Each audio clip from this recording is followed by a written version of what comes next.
Muraho neza nshuti z'urugero online radio. Uyu munsi reka twongeye tugaruke tuganira ku ngingo ikomeye cyane. Turaza kuganira ku bintu bitanu cyangwa se abanzi batanu bica urugo rwanyu bucece. Niba uri mu rushako cyangwa uteganya kurushinga, iyi video ni yanyu. Ndagusaba gukurikira ugeze ku musozo w'iki kiganiro. Mbere ko twinjira, reka tubanze dusenge. Data nyiribihe, Mana ikomeye, wera wa Isirayeli, umwami w'abami, igitare kidukingira, umujyanama wacu, imbaraga zacu, ibyiringiro byacu, turagushimiye kuri uyu mugoroba. Tugushimiye ko ukomeza kubana natwe, ukatwereka urukundo rwawe n'imbabazi zawe. Turagushimiye ko ukomeza kuturinda no kugendana natwe. Twongeye kuguha ikaze muri kano kanya k'ikiganiro kigufi, aho tugiye kuganira ku bijyanye n'urugo n'ubundi. Tugiye kuganira ku bintu bitanu byica urugo bikarumunga. Turasaba ngo uduhe ubwenge kandi uduhe kumva no gusobanukirwa. Ibi tuvuga, ibi dukora hano bibe umumaro, bigirire umumaro ababyumva. Nibigenderaho gusa mwami, niyo yaba ari umuntu umwe agafashwa nabyo, imitima yacu izanezerwa. Ntabwo tubikorera kugira ngo tubone ayo mafaranga cyangwa se kugira ngo tubone abantu benshi. Turabikora kugira ngo habe umuryango umwe byibuze wafashwa n'izi nyigisho ugahinduka. Turabikora kugira ngo byibuze urugo rumwe cyangwa nyinshi zafashwa n'izi nyigisho bikabahindura. Niyo mpamvu ngusaba ngo mwami ntaba ari twe, ahubwo abari gukora icyubahiro kibi cyawe, abari ugaragara. Kandi mwami unyemerere iminsi kugenda ibiganiro turi gukora ku Rugero TV bikomeze bigira umusaruro, bifasha abandi, byungura abandi, habe bamwe bemezwa nibyo twumva, kandi umwuka wawe wera akomeza akore yigaragaze. Icyubahiro nigikomeze kibi cyawe. Tuguhaye ikaze kandi twizeye ko hari icyo ugomba gukora ku iki kiganiro. Mu izina rya Yesu Kristo dusabye tubyizeye, amen.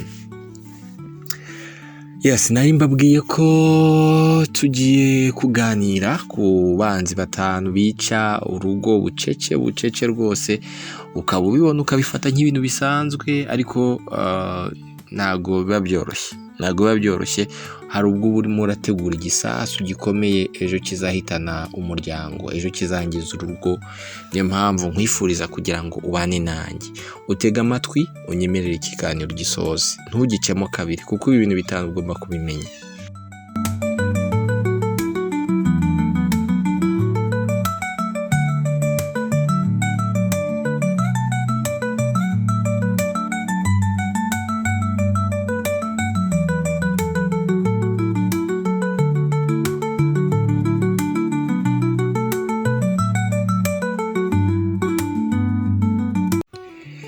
Ibi bintu bitanu byica urugo bihungabanya umubano w'abashakanye nibyo tugiye kuganiraho. Buriya kubana mu rugo ni isezerano. Ngira ngo benshi murabizi, cyane cyane abamaze gushakana n'abatarashakana. Iki kintu barakizi ko kwemera kubana n'uwo mugiye kubana iteka ni isezerano mugirana. Bivuze ko ari ukwiyemeza kubakira ku bwizerane hagati y'umugabo n'umugore. Urukundo n'icyubahiro nibyo shingiro ry'urugo ruzira umuze. Iyo tuvuga ndabyemeye, tuba tunavuga ngo nzaba ahantu hizewe ukuri kuri wowe, nzagukunda n'umutima wanjye wose, nzagusaba imbabazi igihe nzaba narakosheje, kandi nguhe imbabazi igihe bizaba bikenewe. Nzasaba imbabazi imbere y'Imana igihe icyaha cyinjiye mu buzima bwanjye. Sinzajya kubeshya cyangwa ngo ngire ibanga nkugirira. Urugo rero si ukwivuga ngo tuzabana iteka gusa, ahubwo no kwiyemeza kubahana no kwitanaho kugeza ku munsi wa nyuma turi kumwe ku isi, cyangwa muri kumwe ku isi. Ariko hari imyitwarire mibi ishobora gusenya urugo, igatuma umuntu adakomeza kuba ahantu hizewe ku bashakanye. Iyo harimo ibinyoma, ihohoterwa, ibiyobyabwenge cyangwa izindi ngeso mbi, si wowe wenyine ubabazwa, n'uwo mwashakanye buriya ntabwo biba bimworoheye. Ibi bintu rero bitanu bishobora gupfobya isezerano ry'urugo. Ni ibihe rero? Reka mpere ku cya mbere, ikinyoma cyangwa ibinyoma. Yemwe ibinyoma bisenya ingo by'urugo. Ukuri niryo shingiro ry'urugo rukomeye. Igihe twiyemeje kubana, twiyemeze gusangira byose nta bwihisho. Ariko iyo dutangiye kubeshya, haba ku kinini cyangwa ku gito, tuba turi kwica icyizere hagati y'uwo twashakanye. Nka rimwe ushobora gucisha ibintu mu gato, ugahisha ibyo wakoze ku kazi cyangwa mwavuganye kuri telefoni cyangwa ibyo wakoze ahambere mu myaka yo hashize, ugaceceka. Ibyo bishobora gutera umubano ubukana, bigatuma uwo mwashakanye yibaza ati kuki atambwira byose, kuki hari icyo yamisha. Ikinyoma rero gisenya ingo by'urugo. Icyo twifuza ni ukuba abanyakuri ku byerekeye imikoreshereze y'amafaranga, imbuga nkoranyambaga, gahunda zacu ndetse n'amarangamutima yacu. Kuvugana ku kuri ni inkingi y'isezerano ryo gushyingiranwa. Icya kabiri, ibiyobyabwenge. Ibiyobyabwenge nabyo ni kimwe mu bintu byica urugo, birasenya. Iyo umuntu asinziriye mu ngeso mbi akagenda akaziheramo zikamubata, nk'inzoga, ibiyobyabwenge, ibicuruzwa, imibonano mpuzabitsina byo guca inyuma uwo mwashakanye ku buryo butari bwo n'ibindi, ibyo biba nk'imana nshya cyangwa se nko kwimika ikigirwamana gishya mu buzima bwawe.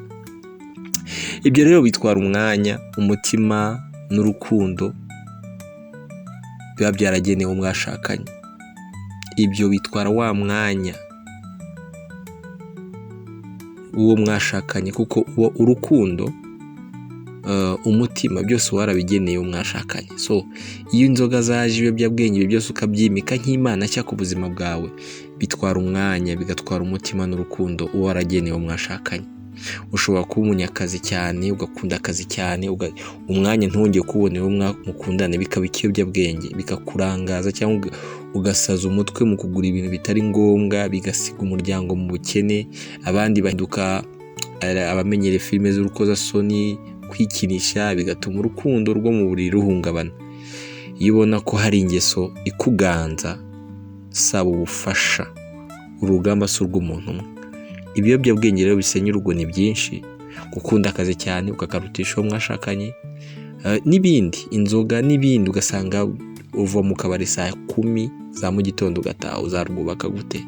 Ugasanga umudamu umwanya munini yawuhaye inshuti, itsinda ry'abadamu bagendana, umugabo ntakibona umwanya. Byabaye ibiyobyabwenge, n'abana ntibakibona umwanya w'umubyeyi. Ibyo byose biragenda bikagaruka nyine bikaba ibiyobyabwenge. Ikintu cyose wimitse kikaba ikiyobyabwenge mu rugo rwawe, kikagutwara cyane. Social media, WhatsApp n'ibindi, ugasanga buri kanya umugore ntabona umwanya wo kuganira nawe, cyangwa umugabo ntakubonera umwanya, cyangwa umugore ntumubone nawe ntakubonera umwanya kubera ibyo byose ibiyobyabwenge. Rero ibinyoma bisenya ingo by'urugo, ibiyobyabwenge bigasenya urugo. Cya gatatu, kudasangizanya amarangamutima ni kimwe mu bintu bikomeye cyane, nabyo bisenya urugo. Ubuzima busaba byinshi, akazi, abana, inshingano, ariko iyo tutitaye kuri bagenzi bacu, abo twashakanye, tubura umubano. Tugira nk'abatoza batari kumwe mu mukino umwe. Umutoza iyo atari kumwe n'abakinnyi, bijya bigorana cyane kubatoza atari kumwe nabo. Biratangira ukajya kumva ngo ntabwo ufite umwanya wo kumvugisha, bukeye ntabwo nkunda, ntanyitaho. Bidatinze sinzi n'icyatumye nshakana n'uyu muntu. Aya ni amagambo avugwa iyo abantu badangiye kudasangizanya amarangamutima no kutegerana. Urugo rusaba rero igihe n'ubwitange. Tugomba gushyiraho gahunda yo kuvugana nabo twashakanye, gusengera hamwe no gusabana. Iyo tudashyizemo umuhate, Satani yinjira hagati yacu akaba yatuganza, kandi urukundo rugatatana. Iki ni icya gatatu, kwegerana no gusangizanya amarangamutima. Kubura ubusabane, cyo ni icya kane. Ubusabane ni isoko y'ibyishimo mu rugo. Si imibonano mpuzabitsina gusa, oya, ni no gusabana ku mutima, ku mwuka no ku mubiri. nta mategeko agena uko mugomba gukora imibonano mpuzabitsina, ariko ni ingenzi mu rugo. Ibiganiro bikwiriye hagati y'abashakanye bigena igihe n'icyo umwe n'undi bifuza. Buri wese rero agomba kumva yizewe, akundwa kandi yubashywe.